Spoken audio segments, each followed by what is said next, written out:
Heavenly Father, I pray for a miracle tonight. I pray for all the young people, all the boys, all the girls, all the teenagers in this place, that you would speak to them, Holy Ghost. And I pray, Lord, for the young people, the young married couples, the singles. I pray for the adults, for every one of us here. Put your hand on young people tonight. Put your hand on people all through this congregation. Lord, stretch out your hand.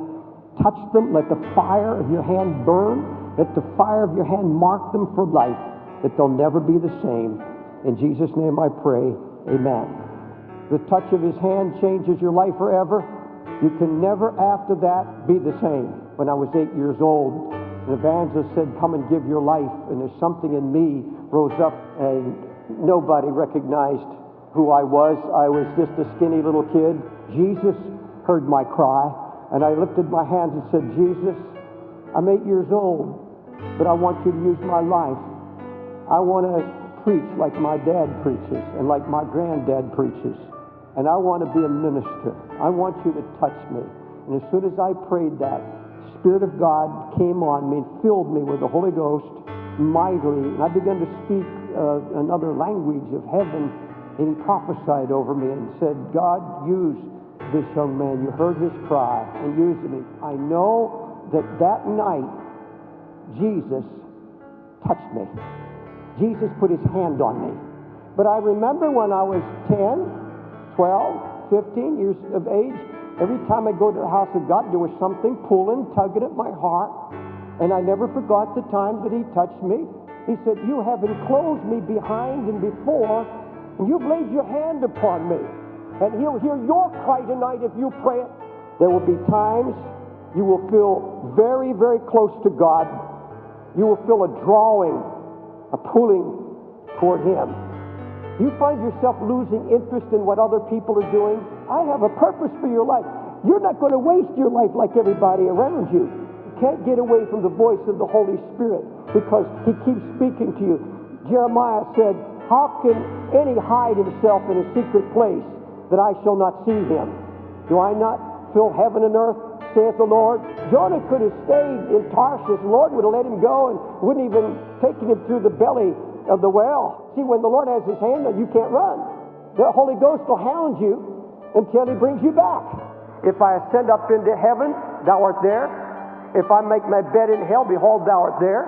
If I take the wings of the morning and dwell in the uttermost parts of the sea, even there shall thy hand lead me, thy right hand shall hold me. God knows why some people give up. He knows the despair. He knows people come to the end of the rope. He knows that they come to their wits' end. And he knows we make stupid mistakes.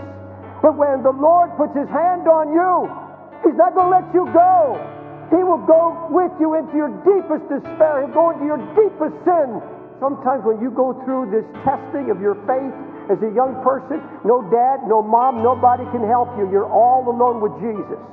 Some of you are going through the test of your life, and God's hand is on you. And my Bible says, even though you make your bed in hell, I'm going to hold you. Even the devil tries to destroy you, I'm going to bring you out.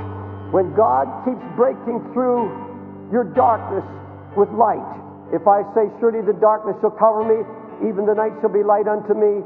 Yea, the darkness hideth not from thee, but the night shines as the day. The darkness and the light are both alike to thee.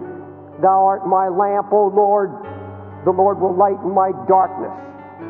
And here's the difference. When the Lord has his hand on you, there may be times that you go through darkness. Not just one darkness, but many darknesses. But Jesus always comes through with his light. He always gives you peace and rest. And you begin to see the face of Jesus in your trouble. Do you have that in you in any measure at all?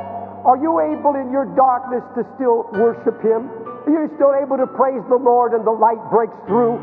If you have a growing knowledge in you that your birth was not in vain, that God had a plan for your life, even when you're in your mother's womb. For thou hast possessed my reins, thou hast covered me in my mother's womb.